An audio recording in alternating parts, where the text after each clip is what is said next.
All right, the Racejet 5000, you come here.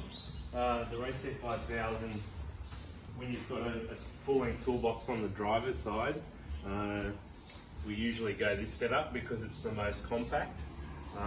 The measurements for that, which I always tell people, is I say 1350, but you can get away with 1300, but you kind of wouldn't really want to go any less than that. And that usually means a 550 toolbox on the driver's side. So 1350 to 1300 pushing it, and then the width minimum you want is 650. So 650 by 1350, 1300 is, you know, we're getting close. So the machine is on the frame here, it's sitting on a cradle. We just push that up against the toolbox on the driver's side. Then the frame houses the water tank, the pump motor group, the battery, everything is there. It is easy to take out if need be. And then the double stacker bolts in front. The kind of the downside to this setup, there's only really one, which is the fuel tank being up above the engine. And to get to that to fill fuel, you've usually got to kind of stand up on your ute and get over the double stack, because the double stack would be sitting a bit higher to put fuel in. So that's probably the only downside to it. And remembering to turn the fuel tap off because the fuel tank's above the engine. So we had come outside, we had Luke from Safeguard Plumbing turned up with a vehicle. He just didn't have that 1300 that we needed. So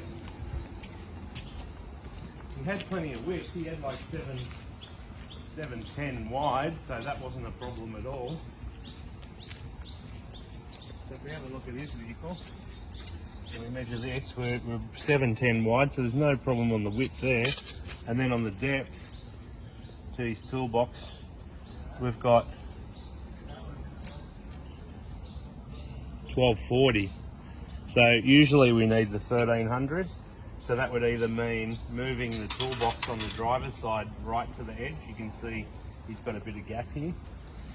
So it's a good idea when you're putting your toolboxes on utes to just lift them up a bit and bring them right to the edge when you're doing it, because that's a bit of a wasted space there. And when you're trying to fit a jetter in a compact spot, you need as much space as you can. So with this machine, if you come and have a look in from the back, you'll see that we've pulled the Racejet out of the frame and we've used the water tank with some brackets and bolted it to the back of the toolbox, and we've lifted it up a bit higher, and then we've put the pump motor group on a gal skid, and we've just slid it in underneath the water tank a bit further. That's given us a little bit more room to work with. Come back around here. He's even been able to manage to keep the side on here. Mario's done a great install on this. So as you know, he's got the 1240. The double stack fits in front. He's got plenty of width for winding. Because there's no frame anymore, we had to do something with the fuel tank.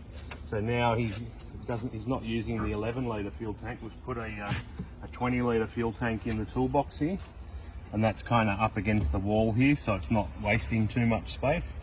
The beauty of this is it'll keep the water out of the fuel being in the toolbox, but you have the fuel breathing issue. So what we've done is we've used the manual breather on the fuel tank, and we've run a fuel hose up the back here to a breather that we've put in. So then you can see on this side of the toolbox there's a little breather there. So the fuel tank's always breathing externally to the toolbox, and there's no breather drilled into this lid anymore. So that's really good. And what he's done here is where he's run the fuel line through the toolbox and run it over here to the engine on the other side. You can see he's put some alloy angle in there to stop something getting put on it and crushing the fuel line, which is just a really nice touch, and he always does little extra things like that. So yeah, he's got the easy start setup as well, a little connection for the low pressure hose, and for the high pressure hose, the machine can be started with that on there, with the ball valve open. And if you look underneath, that runs to a 1/2 inch hose that then shoots over in the wheel arch and down the guard onto the ground here. So you can start your machine up and warm it up. And yeah, happy days. So this is probably as compact as you're going to get it at the moment. He probably could have brought this back down to 650. Probably wouldn't go any less than the 650. 650 is about there. That will give you enough room for winding.